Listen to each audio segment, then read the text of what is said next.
Andrei Grachev. Oui, en tant qu'un des Russes qui sont présentés comme des humiliés, je crois que j'ai un petit commentaire à faire. C'est pas que l'éclatement de l'Union soviétique que les Russes n'ont pas pardonné à Gorbatchev.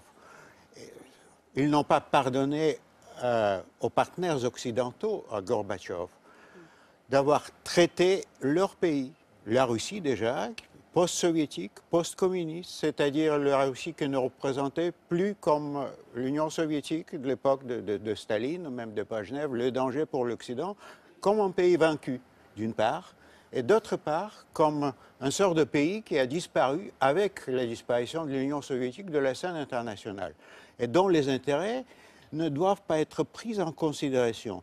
Donc, curieusement, ça peut paraître ridicule, ou peut-être même amusant, mais dans la tête de Poutine, et vous avez peut-être le sentir dans ses propos, sa réaction est défensive. Il est en train de marquer les lignes rouges au-delà desquelles il ne veut pas laisser passer, enfin dans sa sphère naturelle de la présence, eh bien, la force, pour lui, expansionniste et peut-être même agressive de l'Occident, puisqu'il faut bien rappeler, il y a un autre aspect je dirais dans la réaction de Poutine qui ne doit pas être négligé.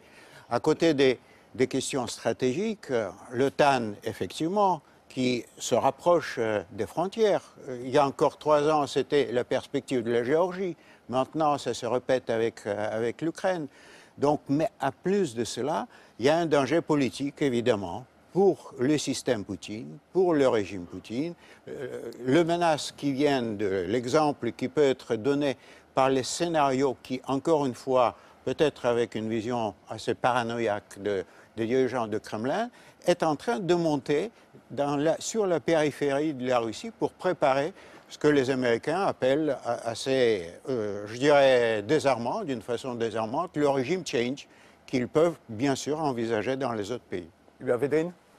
D'abord, une phrase pour alimenter notre réflexion, c'est une phrase de Woody Allen, puisqu'on parle de paranoïa sans arrêt.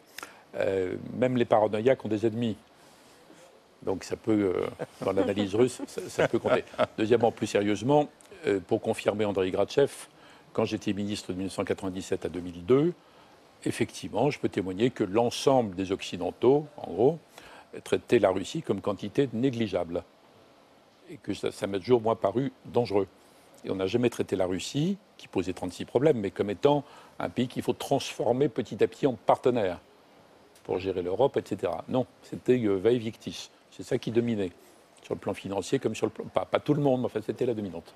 Raphaël Glucksmann. Non, mais j'ai un problème avec cette vision, c'est-à-dire qu'on est complètement ethnocentrique. On pense que c'est l'Occident qui dicte les réactions de Poutine et que c'est l'Occident qui progresse à travers des révolutions démocratiques. Les acteurs ont des logiques propres et la réaction de Poutine aux révolutions arabes et à la Syrie, son soutien jusqu'au boutiste au régime d'Assad, c'est parce que fondamentalement, lui, c'est des logiques internes qui le préoccupent encore plus que la présence de l'OTAN. L'OTAN est une carte qu'il utilise pour consolider son pouvoir à l'intérieur, la menace de l'OTAN et les maladresses des Occidentaux dont vous parlez. Mais lui, ce qui lui fait peur, c'est cette logique-là de mobilisation populaire qui n'est instrumentalisée par personne. Les administrations américaines successives étaient hostiles au processus révolutionnaire. Ils n'étaient pas hostiles aux manifestants, mais ils étaient hostiles au fait que ça se transforme en révolution, que ce soit en Géorgie, que ce soit en Égypte, que ce soit en Ukraine. Et fondamentalement, cessons de voir toujours les choses à travers ce que nous, on fait. C'est-à-dire que les gens pensent et agissent. Et lisons, écoutons Vladimir Poutine. Il a une vision du monde.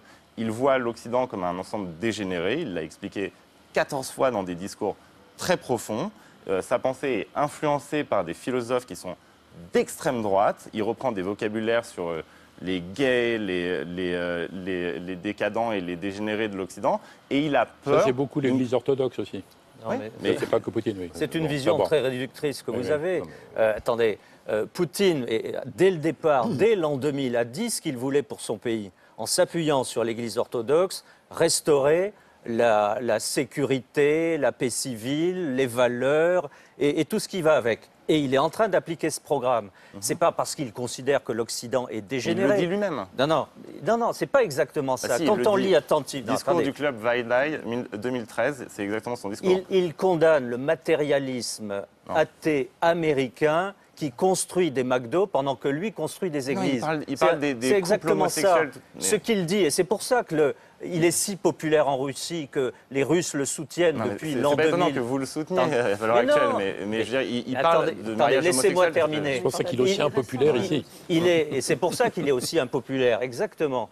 C'est qu'il propose un programme à son peuple, et ce peuple, que vous le vouliez ou non, accepte et valide et plébiscite ce programme. C'est la très bien. restauration de la patrie russe. C'est la défense du patriotisme russe, l'exaltation des racines chrétiennes de ce pays, la défense du Alors pourquoi a-t-il mariage besoin un homme, d'éliminer une les femme opposants et de museler les médias si jamais son peuple l'accepte? C'est ce que nous de n'acceptons bon plus cœur. en Europe, en Occident. Mais les Oui, Russes mais qu'il ne le l'impose veulent, pas ça. au peuple voisin et qu'il laisse son peuple décider lui-même il s'il l'impose l'accepte ou pas. non. Juste Russes n'ont pas trop pour le faire choix, avancer il y a ce pas débat d'opposition. Et on voir. mélange Ukraine et Russie. Là. Voilà, et allons vers Oui. Vladimir Poutine, chef de la Russie, président de la Russie.